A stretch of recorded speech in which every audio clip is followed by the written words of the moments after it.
আমার ভাইজানেরা, হে নবী পাকের উম্মত উম্মতিরা, হে নবী দেবানারা, বিশ্ব নবী রাসূলুল্লাহ সাল্লাল্লাহু আলাইহি ওয়াসাল্লামের একজন মুহাব্বতের সাহাবা দাঁড়িয়ে গিয়ে আল্লাহর রাসূলকে বলতে লাগে, ইয়া রাসূলুল্লাহ, ইয়া হাবিবাল্লাহ, হুজুর, না না না, যার জান্নাতে যাওয়ার কথা সে যাচ্ছে জাহান্নামে, যার জাহান্নামে যাওয়ার কথা সে যাচ্ছে জান্নাতে, কারণ কি?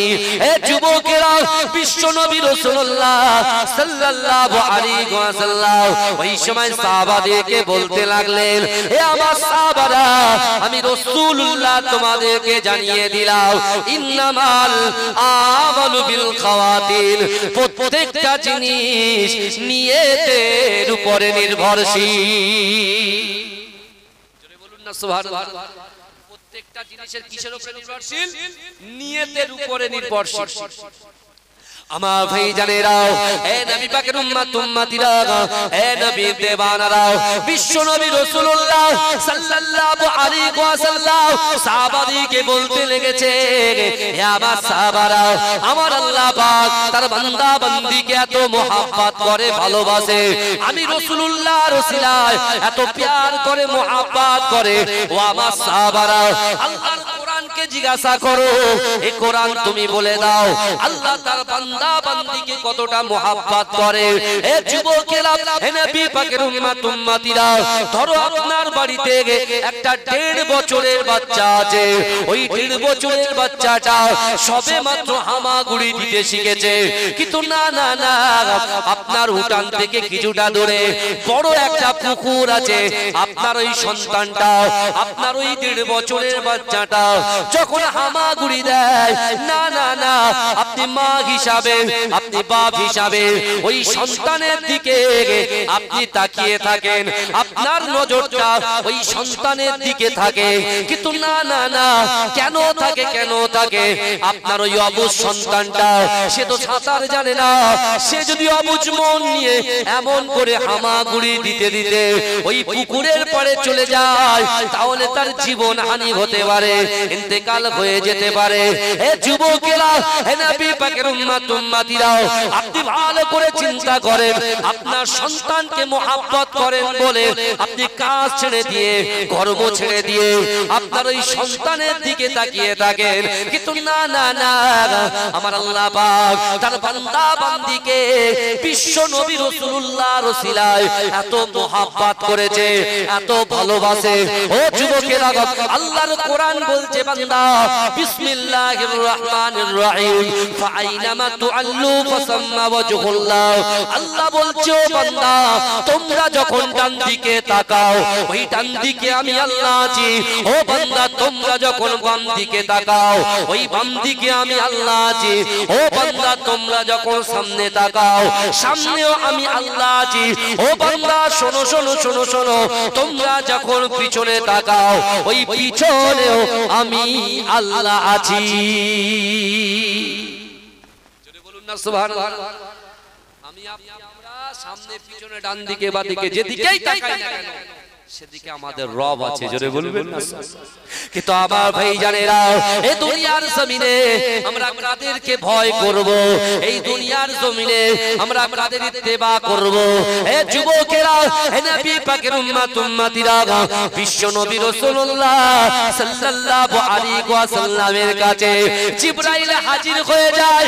না না না, জিবরাইল এসে বলতে লাগে, ইয়া রাসূলুল্লাহ, ইয়া হাবিবাল্লাহ, হুজুর, আল্লাহ পাক রব্বুল আলামিন আপনাকে মক্কা থেকে মদিনায় হিজরত করতে বলেছে।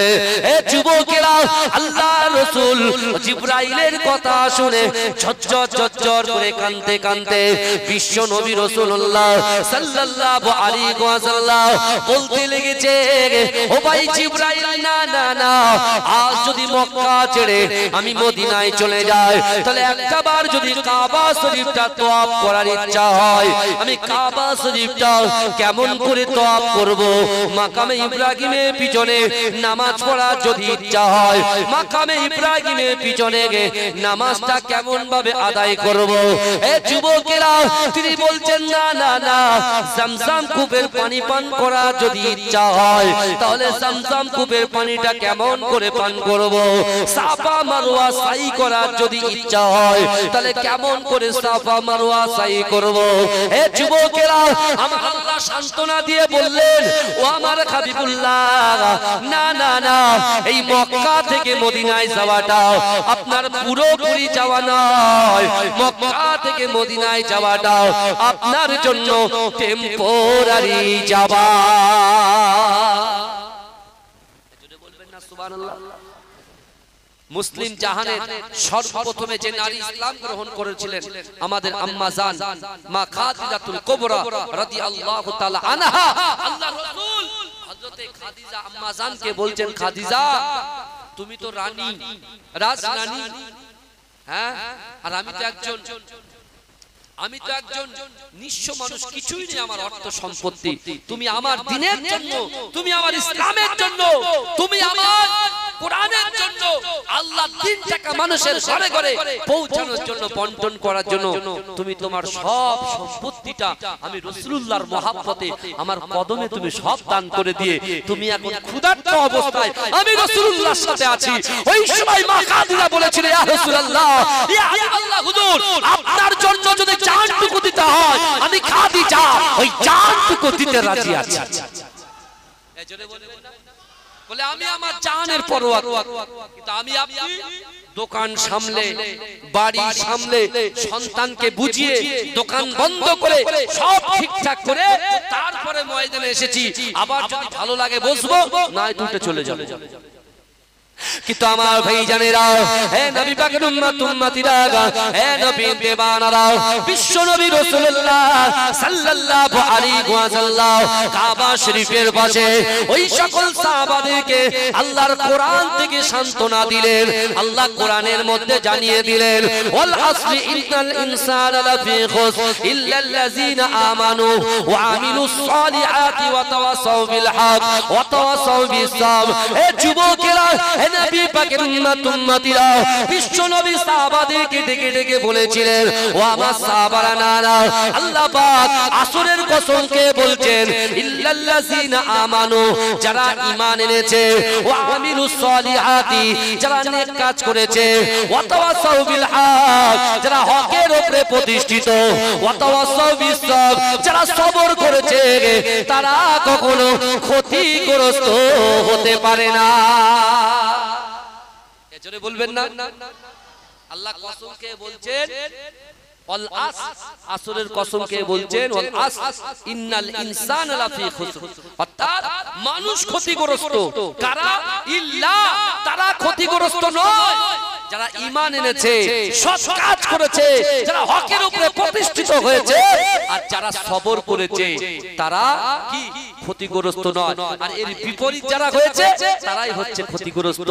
ও হাবিবুল্লাহ, তাদের মুখে বলে দাও, আবু জেহেলকে বলে দাও, আবু লাহাবকে বলে দাও, তারাই অরিজিনাল ক্ষতিগ্রস্ত। জোরে বলুন।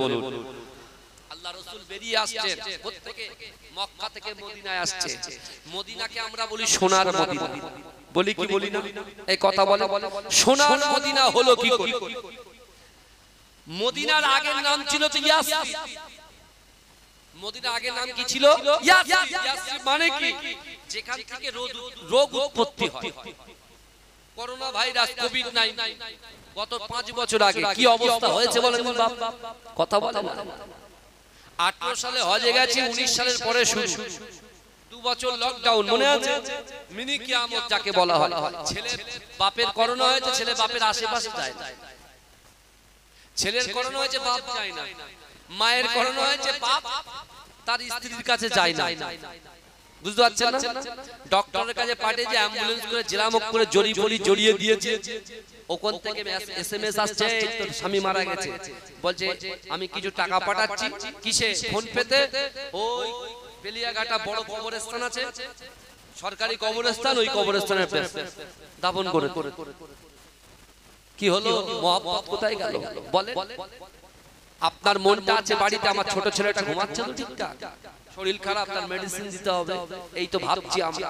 কিন্তু বাবাজি বিশ্বাস করেন, আজকে আপনারা যারা রাত জেগে 2 ঘন্টা জান্নাতের বাগানে বসবেন, আমার বাড়ির থেকে আপনার বাড়ির থেকে যারা ওই কবরে শুয়ে আছে, এই কাঁঠালিয়া গ্রামে আমার সামনে পিছনে ডান দিকে বাদিকে যত কবরবাসীরা শুয়ে আছেন, আপনারা বসার জন্য উপকার দুটোরই উপকার। এক মৃত ব্যক্তির উপকার, আর আমরা জ্যান্ত ব্যক্তি আমাদের উপকার কি? আল্লাহ যে আমল দিচ্ছে, আল্লাহ যে নেকি দিচ্ছে, এই নেকিটাকে আজকে 2 ভাগে ভাগ করবে। এক ভাগ আমাদের আমলনামায়, আর দ্বিতীয় ভাগ আমাদের কম থেকে যারা কবরে গেছে তাদের ভাগে আল্লাহ পৌঁছে দেবে। জোরে বলবেন না সুবহানাল্লাহ? আরে চিৎকার দিয়ে হবে না সুবহানাল্লাহ? আর বিশ্ব নবী মুস্তাফা জানে রহমান কাবা শরীফ থেকে রাসূলুল্লাহ বের হচ্ছেন, কিন্তু ইয়াসরিবের জমিনটা ছিল রোগ উৎপত্তির জায়গা। আল্লাহর রাসূল কিন্তু জিবরাইলকে বলে যে জিবরাইল, এমন একটা জায়গায় আল্লাহ তো পাঠাচ্ছেন, কিন্তু এমন একটা জায়গায় পাঠাচ্ছেন যে জায়গায় মানুষ যায় ভুল করে, ওই রাস্তা দিয়ে কেউ যায় না। তা আমার রাসূলুল্লাহর কদমের শান মান ইজ্জতকে আল্লাহ কত আলা করেছেন। এই আমার দয়ার নবী মুস্তাফার পাওয়ার আল্লাহ কি দিয়েছে দেখেন। আল্লাহ রাসূল যখন যেতে চাইছে না, তখন আল্লাহ পাক সান্তনা দিয়ে বলতে, জিবরাইল যাও, আমার হাবিবুল্লাহকে বলো, আমার হাবিবুল্লাহর কদমের শান মান ইজ্জতকে আমি আল্লাহ এত আলা করে দিয়েছি, আমার হাবিবুল্লাহর কদমটা যখন ইয়াসরিবের জমিনে পড়বে, ওই ইয়াসরিবের জমিনে পড়ার সাথে সাথে আমি আল্লাহ ওই ইয়াসরিবের নামটাকে চেঞ্জ করে দিয়ে মদিনা শরীফ বানিয়ে দেব। এজন্য বলবেন না, এজরে বলবেন না, মদিনা শরীফ বানিয়ে দেব। আর আল্লাহ কি বলেছিল, মক্কা থেকে মদিনায় যাওয়াটা পুরোপুরি যাওয়া হবে না আমার হাবিবুল্লাহর জন্য, তো টেম্পোরারি যাওয়া। আমি আল্লাহ মদিনায় নিয়ে যাব, 10টা বছর রাখবো, আবার ওই 10 বছরে তার মুহাব্বতের জিন্দেগি দেনেওয়ালা মানুষগুলোর পিছু পিছু রাসূলুল্লাহ থাকবে সামনে, তার বাহিনী থাকবে পিছনে। আবার যে মক্কা তার জন্মভিটা, এই মক্কাটাকে আমি রাসূলুল্লাহর হাতে আবার তুলে দেব। জোরে বলেন, এজন্য বলবেন না, ভাঙড়ের মানুষ জলসা শুনে শুনে আলহামদুলিল্লাহ সব হা করলেই বুঝতে পারেন কি বলবো। কিন্তু আমার ভাই জানেরা, হে নবী পাকের উম্মত উম্মতিরা, হে নবী দেবানারা, বিশ্ব নবী রাসূলুল্লাহ সাল্লাল্লাহু আলাইহি ওয়াসাল্লাম সাহাবাদেরকে শিক্ষা দিচ্ছেন, ও আমার সাহাবারা, তোমরা বেশি বেশি করে মেহমানদারি করো, বেশি বেশি করে আত্মীয় বজায় করো, বেশি বেশি করে কুটুম বজায় রাখো। না না না, যে বাড়িতে আত্মীয় আসে, যে বাড়িতে মেহমান আসে, আল্লাহ পাক ওই বাড়ির উপরে রহমত বর্ষণ করে। এ যুবকেরা, বিশ্ব নবী রাসূলুল্লাহ সাল্লাল্লাহু আলাইহি ওয়াসাল্লাম খন্দকের যুদ্ধ, আল্লাহর রাসূল সাল্লাল্লাহু আলাইহি ওয়াসাল্লাম খন্দকের যুদ্ধের প্রস্তুতি নিচ্ছেন। এমন অবস্থায় বিশ্ব নবী রাসূলুল্লাহ সাল্লাল্লাহু আলাইহি ওয়াসাল্লাম তার সাহাবাদেরকে একত্রিত করে বললেন, ও আমার সাহাবারা, ইসলামের জন্য, কোরআনের জন্য, কোরআনের ঝান্ডাটাকে, ইসলামের ঝান্ডাটাকে উত্তোলন করার জন্য খন্দকের যুদ্ধের প্রস্তুতি নিতে গিয়ে আল্লাহ রাসূল বললেন, আমার সাহাবারা, তোমাদের ভিতরে 2-4 জন করে ভাগ হয়ে একটু খানা খনন করতে হবে। এ যুবকেরা, কিন্তু না না না, বিশ্ব নবী রাসূলুল্লাহর একজন গরীব সাহাবা, অসহায় সাহাবা, দিন আনে দিন খায়, নুন আনতে পান্তা ফুরায়, যার নাম হচ্ছে হযরত জাবের রাদিয়াল্লাহু তাআলা আনহু। ও যুবকেরা, সে নিয়ত করেছে বিশ্ব নবী হায়াতুন নবী, যার জন্য ঈমানের স্বাদ পেলাম, যার কোরআন আমরা সামনাসামনি তেলাওয়াত শুনলাম, সেই বিশ্ব নবী রাসূলুল্লাহকে আমার বাড়িতে একটা দিনের জন্য আল্লাহ রাসূলকে দাওয়াত করে খাওয়াবো। না না না, আল্লাহ রাসূল আমার বাড়িতে আসবে, আমার বাড়িতে 2 জন বেটা আছে, 2 জন বাচ্চা আছে। আল্লাহ রাসূল আমার 2টো বাচ্চার মাথায় হাত বুলিয়ে দিয়ে আল্লাহ রাসূল একটু দোয়া করবে। আল্লাহ রাসূল তার কদম মোবারকটা আমার বাড়ির ভিটার উপরে যখন পড়বে, আল্লাহ পাক আমার বাড়িতে রহমত বর্ষণ করে দেবে। এই জন্য বলুন না সুবহানাল্লাহ। সেই পরিপ্রেক্ষিতে আমি এই বায়ানটা আমি সামনে নিয়ে আসছি। কিন্তু আমার বাবাজিরা আল্লাহর রাসূলের শান দেখেন, মান দেখেন, ইজ্জত দেখেন। এই যুবকেরা চায় যুবকের কলিজার ভিতরে রাসূলুল্লাহর মহব্বত থাকবে, অবশ্যই অবশ্যই আল্লাহ বলছে আমি একটু দেখে নেব সে মহব্বতটা মন দিয়ে করে না মুখ দিয়ে করে। অনেকে দেখেন শুকনো ভালোবাসা দেখে, আমি আপনাকে ভালোবাসি, আপনার জন্য জান দেব, অর্থ দেব, সম্পদ দেব। যখন হুজুরের একটা পড়ায় ফোন করে যে একটু পয়সার অভাব, একটু কিছু টাকা নেব, ফোনে সুইচ অফ, ও বুঝে গেছে যে হুজুর ফোন করছে মানে কিছু তো একটা আছে। বুঝতে পারছেন? তাহলে আপনি মুখের খাতির করলেন, কিন্তু আপনি এরকম কিছু হুজুরকে মহব্বত করেছেন, তাদের কাছে যখনই ফোন করবেন দেখবেন তখনই ফোনটা রিসিভ হয়ে যাবে। কারণ সে আপনাকে সত্যি ভালোবাসে। সত্যি ভালোবাসবো কার জন্য? আল্লাহর জন্য। আমি আপনাদেরকে ভালোবাসবো আল্লাহর খুশি করার জন্য, আপনাদের খুশি করার জন্য। আপনি আমাকে ভালোবাসবেন আল্লাহকে খুশি করার জন্য। আমাদের নিয়ত থাকবে কার? আল্লাহকে খুশি করার। কারণ নিয়ত কবুলিয়াতের মালিক কে? সন্তান দেনেওয়ালার মালিক কে? ইজ্জত দেনেওয়ালার মালিক কে? আপনার সমস্যার সমাধান করনেওয়ালার মালিক কে? আল্লাহ। যা কিছু চাইবো কার কাছে চাইবো? আল্লাহর কাছে চাইবো। হযরত জাবের রাদিয়াল্লাহু তাআলা আনহু আর তার স্ত্রী দুজন আলোচনা করে ঠিক করলেন যে আল্লাহর রাসূলকে আমাদের বাড়িতে দাওয়াত করব। আমার দুজন বাচ্চা আছে, বাচ্চা দুটোর বরকতের জন্য আল্লাহর রাসূল দোয়া করবে। তাহলে আমার বাচ্চা দুটো রাসূলুল্লাহর ছোঁয়া পাবে, এই বরকত পাবো। রাসূলুল্লাহর কদম মোবারকটা আমার ভিটায় পড়বে, এটা একটা বরকত পাবো। আল্লাহর রাসূলকে দেখবো, আর যে আল্লাহর রাসূলকে ঈমানি হালাতে চোখে দেখলো, বারহাক সে রাসূলুল্লাহ সত্য দেখলো, সে দয়ার জান্নাতে চলে গেল। জোরে জোরে। এমত অবস্থায় বিশ্বনবী রাসূলুল্লাহ সাল্লাল্লাহু আলাইহি ওয়াসাল্লামের ওই সাহাবা হযরত জাবের রাদিয়াল্লাহু তাআলা আনহু তিনি কি করছেন? পরীক্ষা খনন করছেন, খানা খনন করছেন। করতে করতে করতে করতে বেশ অনেকটা হয়ে গেছে। রাসূলুল্লাহর কিছু সাহাবারা এসে আল্লাহর রাসূলকে দেখাচ্ছেন, ইয়া রাসূলুল্লাহ খুব ক্ষুধার্ত, খুব ক্ষুধার্ত, আমরা আর ঠিকঠাক ভাবে চালাতে পারছি না, কোদাল চালাতে পারছি না। আল্লাহর রাসূল বলছেন ইন্নাল্লাহা মা'আস সাবিরিন, সবর করো, ধৈর্য ধরো, আল্লাহ ঠিক একটা ব্যবস্থা আমাদেরকে করে দেবে। জোরে বলে। এই রাসূলুল্লাহর পেটে নিজের পেটেই পাথর, রাসূলুল্লাহ নিজের পেটে পাথর বেঁধে রেখেছে। এমন অবস্থায় ওই যাবে, সে তখন বিবির সাথে পরামর্শ করছে খাস ভাবে, রাসূলুল্লাহ ঠিক আমার বাড়ির পাশে, রাসূলুল্লাহ পরীক্ষা খনন করছে, তাহলে আমার রাসূলুল্লাহকে একটু দাওয়াত করে দিই। স্ত্রীকে বলল কি খাওয়াবেন?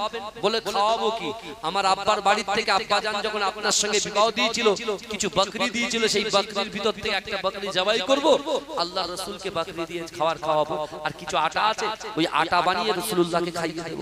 এই শুনছেন? নিয়ত করতে হবে। আমার ভাইজানেরা, হে নবী পাকের উম্মত উম্মতিরা, হে নবী দেওয়ানারা, কিন্তু না না না, বিশ্ব নবী রাসূলুল্লাহ সাল্লাল্লাহু আলাইহি ওয়াসাল্লামের মুহাব্বতে সাহাবা হযরত জাবের বলছে, ও আমার স্ত্রী রে, আল্লাহর রাসূলকে তো আমি দাওয়াত করতে যাব, কিন্তু না না না, আমি তো অসহায় মানুষ, আমি তো গরিব মানুষ, আমি রাসূলুল্লাহর পিছনে নামাজ আদায় করি, কিন্তু না না না, আল্লাহর রাসূলকে মহব্বত করনে वाला অনেক তাবুর তাবুর সাহাবারা যারা রাসূলুল্লাহর সামনের কাতারে দাঁড়িয়ে নামাজ পড়ে, আমি এমন করে আল্লাহর রাসূলকে কেমন করে দাওয়াত দেব, আমি রাসূলুল্লাহর সামনে কেমন করে যাব, আল্লাহর রাসূলকে যদি দাওয়াত দিই আল্লাহর রাসূল কি আমার বাড়িতে আসবে? এ যুবকেরা, মসজিদে নববী শরীফে হযরতে বেলাল হুজুর আযান দেয়, আসসালাতু খায়রুম মিনান নাওম, ঘুম থেকে নামাজ উঠাও। এ যুবকেরা, হে নবী পাকের উম্মত উম্মতিরা, বেলাল হুজুর যখন আযান দেয়, জাবের স্ত্রী জাবেরকে ডেকে দিয়ে বলছে, ও আমার স্বামী রে, আপনি চলে যান, চলে যান, আল্লাহর রাসূলকে বলবেন আমার বাড়িতে আপনার দাওয়াত। ওই সময় জাবের বলছে, বিবি রে, আমি রাসূলুল্লাহকে কি বলতে পারবো? বলে অবশ্যই অবশ্যই আপনি বলতে পারবেন।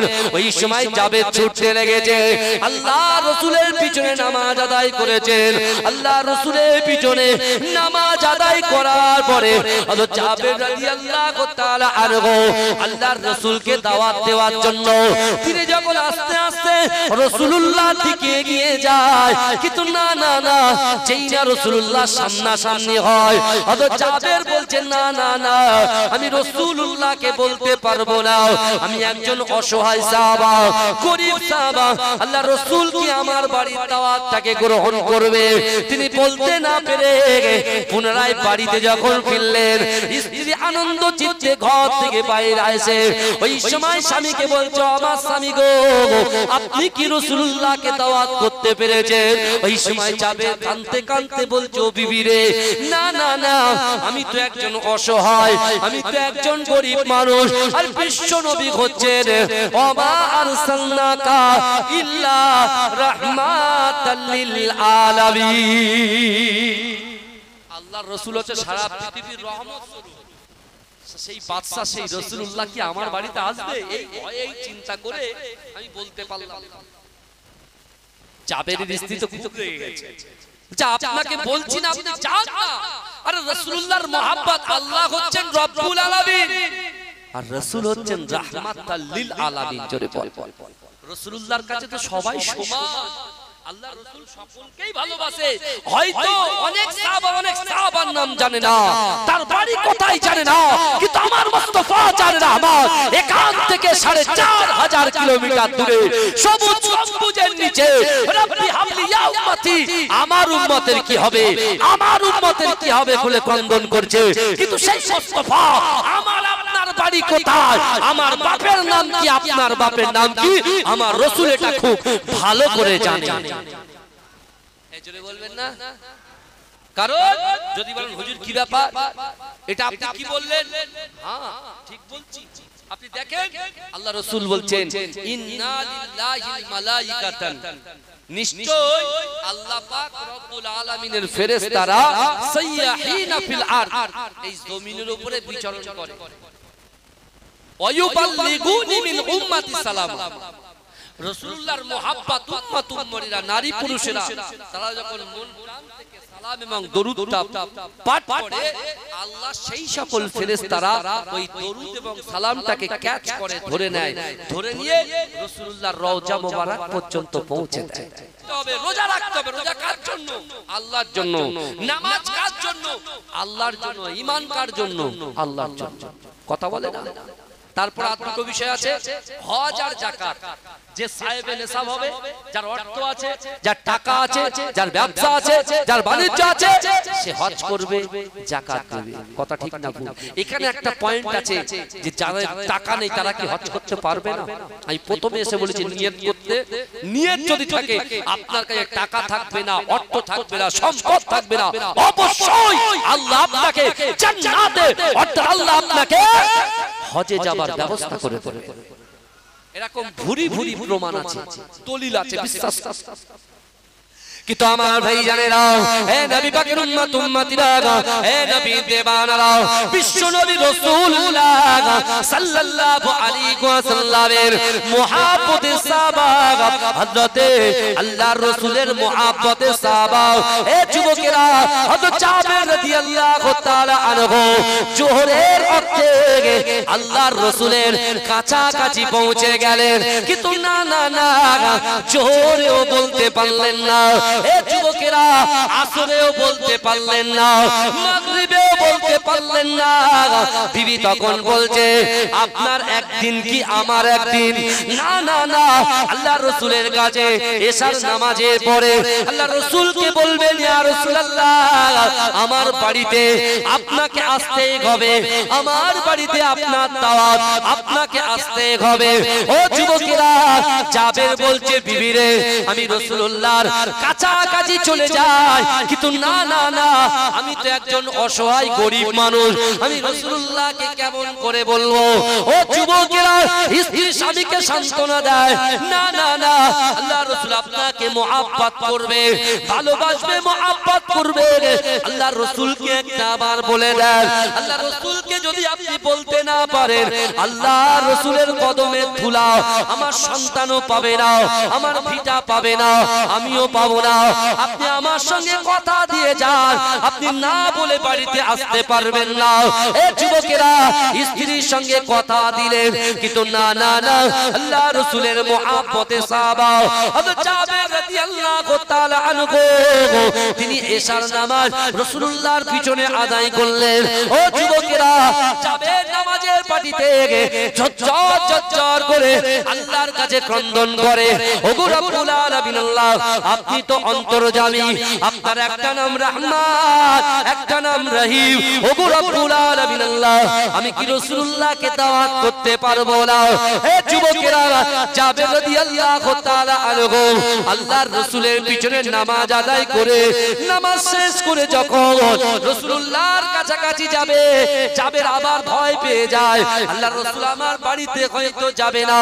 কিন্তু এই যুবকেরা জাবের মনটা খারাপ করে মসজিদে নববী শরীফ থেকে যেই না বার হয়ে যাচ্ছে, ও যুবকেরা, আমার আপনার নবী, দয়ার নবী জনাবে মুহাম্মদ মুস্তাফা পিছন থেকে জাবেরকে ডাক দিলেন, ও বাবা জাবের, আমি রাসূলুল্লাহকে দাওয়াত না দিয়ে তুমি কেন বাড়িতে যাচ্ছ?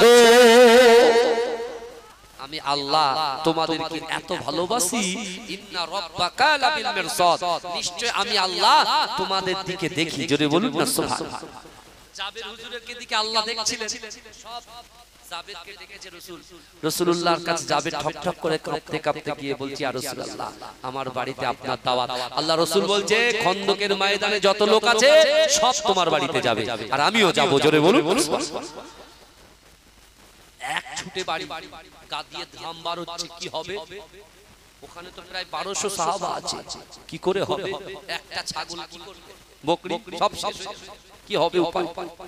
স্ত্রী কি বলছে, বলে দাওয়াতটা আপনি দিয়েছেন না হুজুর নিয়েছে? বলছে মুস্তাফা জানের রাহমাত নিজে মুখে বলেছে 1200 জনকে নিয়ে যাব। বলছে রাসূল যেখানে বলেছে অবশ্যই এই মালে আল্লাহ বরকত দেবে। এজন্য বলবেন না, এ চিৎকার দিয়ে বলবেন না সুবহানাল্লাহ। কিন্তু আমার ভাই জানেরা, হে নবী পাকের উম্মত উম্মতিরা, হে নবী দেবানারা, এদিকে একটা ঘটনা ঘটে যায়। হে যুবকেরা, একটা হৃদয় বিদারক ঘটনা। ও যুবকেরা, হে নবী পাকের উম্মত উম্মতিরা, ফজরের নামাজের পরে হযরত জাবের রাদিয়াল্লাহু তাআলা আনহু তিনি ওই বকরিটাকে জবাই করতে লেগেছে। কিন্তু না না না, তার দুজন পুত্র, সে এমন করে দুজন দেখতে লেগেছে।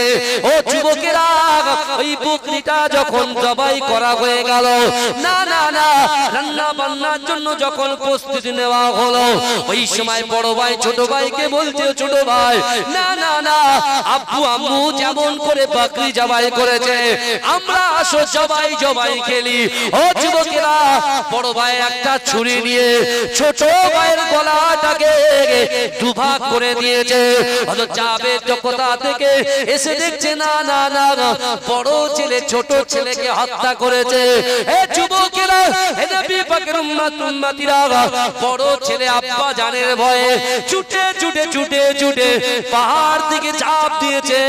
হে যুবকেরা, জাবেরের দুইজন পুত্র, দুই স্বামী স্ত্রীর বড় আশা ছিল আল্লাহর রাসূল ঝুটা মোবারক তার দুটো বাচ্চাটাকে খাওয়াবে, কিন্তু না না না, তাই দুই ছেলের ইন্তেকাল হয়ে গেছে। ইন্না লিল্লাহি ওয়া ইন্না ইলাইহি রাজিউন। দুজনাই ইন্তেকাল হয়ে গেছে। কি হবে? আমার বাচ্চা যদি ইন্তেকাল হয়, আমি সে আমার বন্ধু আসুক, পীর সাহেব আসুক, শায়েখ আসুক, যে আসুক, বারণ করব কি করব না? যে ভাই আর হবে না, দাওয়াত ক্যান্সেল, বলি না, কথা বলেন, দাওয়াত ক্যান্সেল। কিন্তু জাবেরের যে নিয়ে, তার স্ত্রীর যে নিয়ে, উভয়ে সম্মিলিতভাবে বলছে, শোনো, ঈমান দার কারা সন্তানের থেকে, ব্যবসার থেকে, বাণিজ্য থেকে, সন্তানের থেকে, স্ত্রীর থেকে, পুত্র থেকে, সব থেকে, নিজের জীবনের থেকে রাসূলুল্লাহকে ভালোবাসতে হবে। সান্তনা দিচ্ছেন দুজন উভয়, ফেস টু ফেস, সামনাসামনি। বলছে ছেলে চলে গেছে, রাসূলুল্লাহ যেন না জানে। জোরে বলো, রাসূলুল্লাহ যেন না জানে আমার ছেলে ইন্তেকাল হয়ে গেছে। যদি রাসূল কোন ক্ষেত্রে রাসূল যদি জানতে পারে, রাসূল কিন্তু আর আমার বাড়িতে আসবে না, রাসূলুল্লাহর কদমের ছোঁয়াও আমার বাড়িতে আর লাগবে না। তাই শুনছেন, তখন কি করলেন? সফেদ কাপড় দিয়ে দুটো বাচ্চাটাকে ঘরের পিছনে শুইয়ে দিলেন। মা ফুপিয়ে ফুপিয়ে কাঁদছেন, যেহেতু নিজের কষ্টের সন্তান, 10 মাস 10 দিন গর্ভে রেখেছে। তুমি এখন ডক্টর হয়েছো, ব্যারিস্টার হয়েছো, উকিল হয়েছো, জজ হয়েছো, তুমি এখন মাস্টার হয়েছো, ইঞ্জিনিয়ার হয়েছো, পাইলট হয়েছো, হ্যাঁ, নেবি হয়েছো, কত কিছু তুমি হয়েছো, এখন তোমার কাছে পয়সা দুই পকেটে গিজ গিজ গিজ গিজ করছে। এখন বাপ মার কথা আর শুনতে ভালো লাগে না, আর শুনতে ভালো লাগে না। এ বিশ্বাস কর, আল্লাহর কোরআন খোলে, আল্লাহ কোরআনে বলছেন ফালা তাকুল্লাহুমা উফি ওয়ালা তানহারহুমা ওয়া কুল্লাহুমা কাওলান কারীমা। আল্লাহ বলছে বান্দা, তোমাদের আচার আচরণে, তোমাদের ব্যবহারে তোমাদের পিতামাতা যেন উপ শব্দ না করে। আজকে আমরা বাপ মায়ের সঙ্গে কেমন ব্যবহার করি? আব্বু যদি এক কথা বলে ছেলে উল্টোটা শোনে, মা যদি এক কথা বলে ছেলে উল্টো শোনে। এই কথা ঠিক বলছি না ভুল বলছি? মা বাবা বয়স হয়ে গেছে, ছেলে বলছে বাপ কখন মরবে, সইটা করবে, জমিটা ভাগ হবে। ওই জমি নিয়ে কি ওই জমি তোমার কবরে যাবে? কথা বলেন বাবা, কোথায় আপনার অন্তর, কোথায় আপনার নির্দয়তা, কোথায় ভদ্রতা, কোথায় নম্রতা, কোথায় যাচ্ছে আজকে সমাজ? আমার যুবকগুলো জানতে হবে, তুমি আজকে পুঁতির কাজ করো, তুমি ব্যাগের কাজ করে একদম পড়া 700-800 টাকা ইনকাম করো, তোমার বাজার ভালো, তুমি ব্যাগের কাজ করছো, কাজ করছো, তোমার পকেট ভারী, বাপ মায়ের প্রতি তুমি তোয়াক্কা করছো না। কিন্তু এই যুবক আল্লাহর রাসূল একটা কবরের পাশ দিয়ে যাচ্ছে, ভালো করে শুনে, কবরের পাশ দিয়ে যখন যাচ্ছে, ওই কবরের পাশ দিয়ে যেতে যেতে যেতে যেতে আল্লাহর রাসূল দেখছেন কবর থেকে একটা আর্তনাদের আওয়াজ পাওয়া যাচ্ছে, কান্নার আওয়াজ পাওয়া যাচ্ছে। এই শুনছেন? আল্লাহর রাসূল ভালো করে শুনে দেখছেন এবং সাহাবাদেরকে বলছেন, ও আমার সাহাবারা দেখো তো এই এরিয়ায় এই মাইয়াতের খবরটা নাও, বাড়িতে কে বেঁচে আছে, কে বেঁচে আছে, খবরটা নাও। আল্লাহর রাসূলের সাহাবারা খবর নিতে শুরু করেছে। খবর নিয়ে দেখছেন একজন যুবক ইন্তেকাল করেছে, তার মা, তার আব্বা ইন্তেকাল হয়ে গেছে, তার মা জীবিত আছে। তা মা হাতে লাঠিটা নিয়ে রাসূলুল্লাহর কাছে হাজির হয়েছে। রাসূল বলছে, মা, সন্তান আপনার সাথে কেমন ব্যবহার করত? বলি, ইয়া রাসূলুল্লাহ, সন্তান বাইরে থেকে এসে আমাকে মারতো, আঘাত করত, এতবার মারতো, আমি সন্তানের হাত জোর করতাম, বাবা আমার আর মারিস না, আমাকে আর মারিস না, আমাকে আর অত্যাচার করিস না বাবা। বলতে হুজুর আমার সন্তান চলে গেছে। আল্লাহর রাসূল বলছে, মা কবরে একটু কান লাগিয়ে শোনেন তো, এর কবরে তো আযাব হচ্ছে। কানটা যখন লাগিয়ে শুনছেন,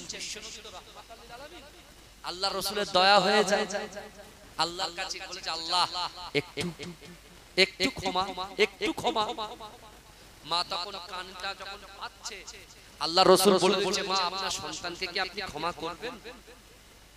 বলেন, না, আমার সন্তানকে আমি ক্ষমা করব না। এই শুনছেন আপনারা? বলছে আমি ক্ষমা করব না। এই গাড়িটা ছেড়ে দাও না, রাস্তা ক্লিয়ার রাখো বাবাজি, ভিতরে এত জায়গা আছে, এখানে চলে এসো না, রাস্তা বন্ধ করছে আমার বাবাজি। হ্যাঁ, ভালো করে শুনে, বিশ্ব নবী রাসূলুল্লাহ সাল্লাল্লাহু আলাইহি ওয়াসাল্লাম বলছে, আম্মা জান আপনার কানটা দিয়ে একটু শুনেন তো। মা তখন শুনছেন, দেখছে ছেলেটা বলছে, আম্মা জান গো, আপনি আমাকে ক্ষমা করে দেন, মা আপনি যদি আমাকে ক্ষমা না করেন, সারা জীবন এই কবরের মধ্যে আযাবে গ্রেফতার হয়ে থাকবেন। মায়ের মন শীতকাল পড়ছে, মিলিয়ে নেবে, মায়ের মন শীতকাল পড়ছে, মিলিয়ে নেবে, বাপের মন শীতকাল পড়ছে, মিলিয়ে নেবে। তুমি আজকে ছেলে হয়ে বড় হয়েছো, তোমার গায়ের থেকে কম্বলটা খুলে পড়ে যাবে বলে তোমার বাপ পায়ের কাছে, তোমার মা তোমার বুকের কাছে শুয়ে শুয়ে তুমি লাঠি দাও, ঘুষিও, মাকে ঘুষি মারো, বাপকে লাঠি মারো। আর সেই ছেলে তুমি যখন বড় হয়েছো, তোমার মা বাপকে কষ্ট দাও, অথচ নামাজ পড়ে কপাল একদম কালো হয়ে গেছে, আল্লাহ ও নামাজ তোমার মুখে ছুঁড়ে মারবে।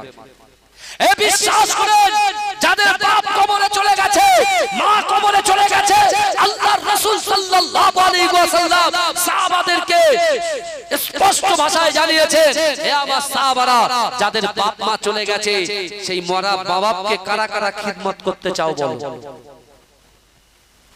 যাদের বাপ মা কবরে চলে গেছে, রাসূল বলছে, তাদের মরা মা বাপকে কারা কারা খিদমত করতে চায় বলো। ভাইজান, জ্যান্ত মানুষের খিদমত হয়, মৃত ব্যক্তির কি আর খিদমত হয়? কথা বলে, আপনি বলবেন না, রাসূল বলছে তুমি জ্ঞান্ত অবস্থায় মা বাপকে পা টিপে দিলে, মা বাপের দুধ পান করালে, মা বাপকে সুন্দর মিষ্টি এনে খাওয়ালে, মা বাপকে সুন্দর ঘর দিয়ে আসবাবপত্র দিয়ে একটা সাইডে নিজের স্ত্রীকে বারবার বলবেন মায়ের তিন বেলা খাবার যেন ঠিকঠাক টাইমে চলে যায়, মায়ের জন্য সাবানটা ঠিক থাকে, শ্যাম্পুটা ঠিক থাকে, মায়ের জন্য গরমের গিজারের পানিটা যেন ঠিক থাকে। এইগুলো যদি আপনি করতে পারেন, রাসূলুল্লাহ বলছেন কারা কারা মরা মা বাপকে খিদমত করতে চায়? আল্লাহ রাসূল বলছে তোমরা কি জানো মরা মা বাপকে খিদমত করা যায়? আল্লাহ রাসূল সাহাবারা বলছে ইয়া রাসূলুল্লাহ মরা মানুষকে মরা মা বাপকে খিদমত করা যায়? বলে হ্যাঁ। ইয়া রাসূলুল্লাহ তাহলে কিভাবে করা যায়? ওই সময় আমার আপনার নবী দয়া নবী জনাবে মুহাম্মদুর রাসূলুল্লাহ সাল্লাল্লাহু আলাইহি ওয়াসাল্লাম বলেছিলেন ও আমার সাহাবারা আমি রাসূলুল্লাহ তোমাদেরকে জানিয়ে দিলাম না না না আকিমুস সালাত আকিমুস সালাত আকিমুস সালাত নামাজ নামাজ নামাজ নামাজের মাসাল্লাটা বিছিয়ে নামাজ আদায় করে নামাজ আদায় করে আল্লাহর কাছে দুহাত উত্তোলন করে এই দোয়াটা চাও রব্বির হামহুমা কামা রব্বায়ানি সাগীরা রব্বির হামহুমা কামা রব্বায়ানি সাগীরা। এ যুবকেরা বিশ্ব নবী রাসূলুল্লাহ সাল্লাল্লাহু আলাইহি ওয়াসাল্লাম বললেন ও সাহাবারা শোনো শোনো মা বাপ জীবিত থাকাকালীন সন্তান খিদমত করলে আল্লাহ পাক তার আমলনামায় যে সওয়াবটা আতা করত এই দোয়াটা পড়ার সাথে সাথে মৃত ব্যক্তিকে খিদমত করার সওয়াব পেয়ে যাবে। বলুন না সুবহানাল্লাহ। মরা মা কবরে চলে গেছে, মা বাপের কবরে এত বড় বড় গাছ উঠে গেছে, ছেলে একবারও খোঁজ নেই, একবারও খোঁজ নিচ্ছে না। আর কোন হুজুর এসে বলেছে কবর জিয়ারত করা বিদআত? আরে এখন ওই বিদআত দিয়ে লাফালাফি করে কবরের দিকে ফিরেও তাকায়।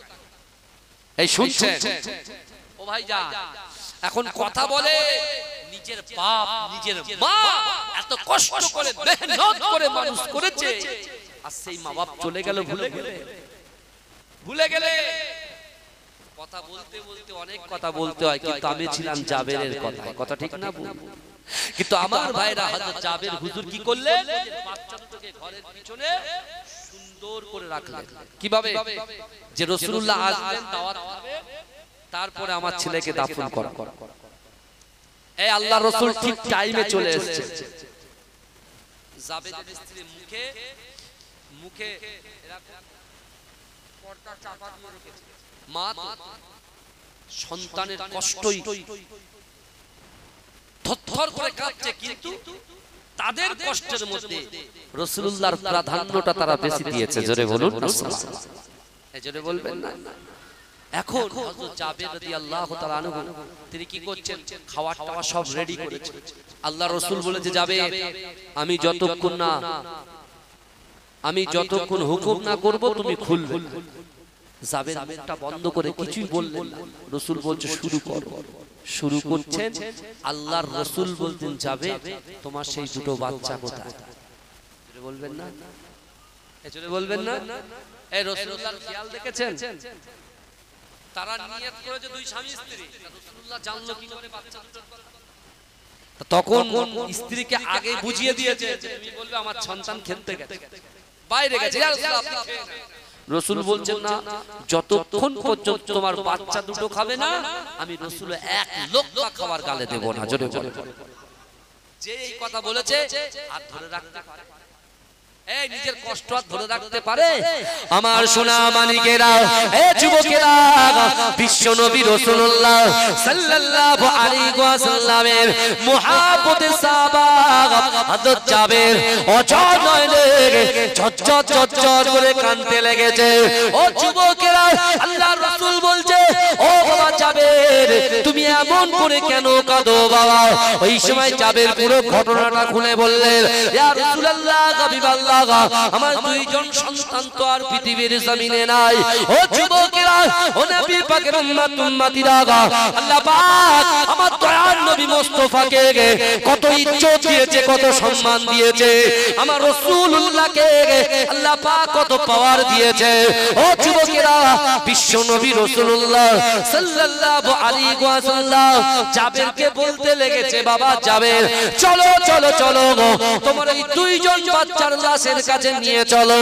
বিশ্ব নবী রাসূলুল্লাহ সাল্লাল্লাহু আলাইহি ওয়াসাল্লামকে হযরত জাবের রাদিয়াল্লাহু তাআলা আনহু তার দুই বাচ্চার লাশের কাছে বিশ্ব নবীকে নিয়ে গেলেন। ও যুবকেরা, হে নবী পাকের উম্মতিরা, হযরত ঈসা আলাইহিস সালাতু ওয়াস সালাম মুর্দাকে জিন্দা করত আল্লাহর হুকুমে, কিন্তু না না না, আমার দয়ার নবী মুস্তাফাকে আল্লাহ কি পাওয়ার দিয়েছে। নবী ঈসা আলাইহিস সালাতু ওয়াস সালাম যে মানুষকে জিন্দা করত, সে সাথে সাথে আবার ইন্তেকাল করত, কিন্তু না না না, আল্লাহ পাক আমার দয়ার নবীর ইজ্জতকে এত আলা করেছে, আমার দয়ার নবীর সম্মানকে এত উচ্চ মাকাম দিয়েছে, এত আলা মাকাম দিয়েছে। ও যুবকেরা, ওই সময় দয়ার নবী, সোনার নবী জনাবে মুহাম্মদুর রাসূলুল্লাহ চোখ ভরা পানি নিয়ে ওই জাবেরের বাচ্চা দুটোর চাদরখানা ছড়িয়ে দিয়ে আল্লাহ রাসূল বলছে, ও জাবেরের দুইজন পুত্র, আল্লাহর হুকুমে তোমরা দাঁড়িয়ে যাও। এ যুবকেরা, বিশ্ব নবী বলার সাথে সাথে ওই দুটো মৃত বাচ্চা প্রকাশ্যে জীবিত দাঁড়িয়ে গিয়েছে। আর জোরে হবে না সুবহানাল্লাহ, নারে দেখবে রহম তোমার চাই, গুনাহ মোদের হালকা করে বেহেশতে দিও ঠাই। ইয়া রহিমি ইয়া রহিমি ইয়া রহিম या करीमी या करीमी या करीम, राह ऐसे कुछ हमारे कर अता, जिस पे राजी रहे तू और मुस्तफा, मुस्तफा पर जान दिल कुर्बान है, जब तलक इस तन के अंदर जान है। अल्लाहुम्मा सल्ली अला मुहम्मद वाला आली मुहम्मद कमा सल्लैता अला इब्राहीम वाला आली इब्राहीम इन्नका हमीदुम मजीद। अल्लाहुम्मा बारिक अला मुहम्मद वाला आली मुहम्मद कमा बारकता अला इब्राहीम वाला आली इब्राहीम इन्नका हमीदुम मजीद। ओगो रब्बुल आलामीन আল্লাহ, আমরা গুনাহগার খাতাকাসিয়াকার আপনার দরবার লক্ষ্য করে ভিক্ষুকের ন্যায় দুটো করে হাত তুলেছে আল্লাহ। ওগো রব্বুল আলামিন, পাক দোয়া শুরু করার আগে সূরা ফাতিহা শরীফ, ইখলাস শরীফ, দরুদ শরীফ, আক্তাস পাঁচ শরীফ যা কিছু পড়েছে আল্লাহ, বাড়িওয়ালা যা কিছু পড়েছে, এর বিনিময়ে যদি কিছু সওয়াব দান করে থাকেন, আকায়ে নামদার তাজদারে মদিনা মুহাম্মাদুর রাসূলুল্লাহ সাল্লাল্লাহু আলাইহি ওয়াসাল্লামের রূহুতে সবকে পৌঁছে দিন। ওগো রব্বুল আলামিন আল্লাহ পাক খাস করে মেহেরবানি করে, ওগো রব্বুল আলামিন আল্লাহ, এই মজলিসে আমরা যারা হাত তুলেছি আল্লাহ, কারোর আব্বা জান, কারোর আম্মা জান, কারোর দাদা জান, দাদি জান, নানা জান, নানি জান আমাদের ছেড়ে চিরগইন কবরে চলে গিয়েছে আল্লাহ। জানি না কবরের মধ্যে কেমন অবস্থায় আছে, কেমন হালাতে আছে। ওগো রব্বুল আলামিন আল্লাহ, যদি কবরে আযাবে গ্রেফতার হয়ে যায়, আপনার রাসূলুল্লাহর কদমে দুলার ওসিলায় তাদের কবরে আযাবকে আপনি maaf করে দিন। ওগো রব্বুল আলামিন আল্লাহ, এই গ্রামে আমার সামনে পিছনে, আমার ডান দিকে বাদিকে যত কবরবাসীরা কবরে শুয়ে আছেন আল্লাহ, তাদের কবরটাকে নূরুন আলা নূর বানিয়ে দিন। ওগো রব্বুল আলামিন আল্লাহ পাক, খাস করে আজকে এই জলসাটাকে যাদের জন্য আয়োজন হয়েছে আল্লাহ, বিশেষ করে আমার বাড়িওয়ালা চাচা যান তার সন্তান স্ত্রী সম্মিলিত ভাবে আজকে সকলকে একত্রিত করেছে আল্লাহ। ওগো রব্বুল আলামিন, সর্বপ্রথমে আমার রাসূলুল্লাহর কদমের ওসিলায়, আমার আল্লাহ পাক আপনার কোরআনের ওসিলায়, আমার বাড়িওয়ালা চাচা যান চাচিমা, বিশেষ করে আমার ভাইদের যে উদ্দেশ্য, যে আশা আকাঙ্ক্ষা নিয়ে আজকে একটা দোয়ার মাহফিল করেছে, তাদের নিয়ত, তাদের মাকসাদ, তাদের ইচ্ছা, তাদের আকাঙ্ক্ষা, তাদের উদ্দেশ্যকে আপনি পূরণ করে দিন। ওগো রব্বুল আলামিন, আমার চাচা জানের আব্বা জান, আম্মা জান, দাদা জান, দাদি জান, তার শ্বশুর কুল, শাশুড়ি কুল, পিতৃকুলে, মাতৃকুলে যে বা যারা কবরে চলে গেছেন আল্লাহ, তাদের কবরটাকে জান্নাতের টুকরা বানিয়ে দিন। ওগো রব্বুল আলামিন, কবর হচ্ছে সাপ বিচ্ছুর ঘর, কবর হচ্ছে পোকা মাকড়ের ঘর, কবর হচ্ছে অন্ধকার ঘর। ওগো রব্বুল আলামিন, ওই কবরে কেউ যাবে না, সন্তান যাবে না, স্ত্রী যাবে না, পুত্র যাবে না, স্বামী যাবে না, কেউ যাবে না। ওই কবরের মধ্যে দুটো জিনিস যাবে, ঈমান যাবে, আমল যাবে। ঈমান এবং আমল নিয়ে যাওয়ার তৌফিক দিন আল্লাহ। ওই বাড়ি থেকে জিন শয়তান, খব্বিস শয়তান থেকে হেফাজত করুন আল্লাহ। ওই বাড়িতে 5 ওয়াক্ত নামাজি করে দিন আল্লাহ, কোরআন তেলাওয়াত করনে ওয়ালা বানিয়ে দিন আল্লাহ। আল্লাহ ওই বাড়িওয়ালা ভাইজানের বাড়িতে যারা অসুস্থ হালাতে আছে আল্লাহ কুল্লে শিফা এনায়েত করে দিন আল্লাহ। আল্লাহ তাদের প্রত্যেকের নেক মাকসাদকে পূরণ করে দিন আল্লাহ। আল্লাহ জিন শয়তান, খব্বিস শয়তান, মানুষ শয়তান থেকে আল্লাহ তাদের জান, মাল, ইজ্জত, ঈমানকে আল্লাহ হেফাজত করুন আল্লাহ। ওগো রব্বুল আলামিন, আল্লাহ খাস করে মেহেরবানি করে মুজাদ্দিদ জামান, আমিরে শরিয়াত আলা হযরত দাদা হুজুর পীর কেবলা তার 5 আওলাদের রুতে সবকে পৌঁছে দিন। ওগো রব্বুল আলামিন, মুজাদ্দিদ জামানের খলিফা আমার পরদাদা পীর আহমদ আলী হামিদ জালালি, আমার দাদা ভাই শাহ সুফি আবুল মারিফ মাহমুদ বখতিয়ারি, আব্বা জান কে হায়দার আলী হুজুর রাহমাতুল্লাহ আলাইহি রুহুতে সবকে পৌঁছে দিন। ওগো রব্বুল আলামিন, চাওয়ার মতো চাইতে পারি না, বলার মতো বলতে পারি না। ওগো রব্বুল আলামিন, আল্লাহ যে দোয়া চাইতে পারি না সেই দোয়াটাকে কবুল করে নিন আল্লাহ। ওগো রব্বুল আলামিন, আমার এই গ্রামে আসমানি ওয়ালা আসমানে তুলে নিন, জমিনে ওয়ালা জমিনে দাফন করে দিন। ওগো রব্বুল আলামিন, আল্লাহ সন্তান সন্ততি যা দিয়েছেন হায়াত তারাজ করে দিন আল্লাহ। উচ্চ শিক্ষায় শিক্ষিত করুন, কোরআনে হাফেজ হাফেজা, আলেম আলেমা বানিয়ে দিন আল্লাহ। আমার ভাইরা বারবার করে বলেছেন আল্লাহ, আমার সঙ্গে যে সব কথাগুলো বলেছে আল্লাহ, আমি আপনাকে বলেছি আল্লাহ। আল্লাহ আমার ভাইদের সেই সকল মনের আশাকে পূরণ করে দিন আল্লাহ। তারা যে ব্যবসা বাণিজ্য করে আল্লাহ, ব্যবসা বাণিজ্য উন্নতি দিন আল্লাহ।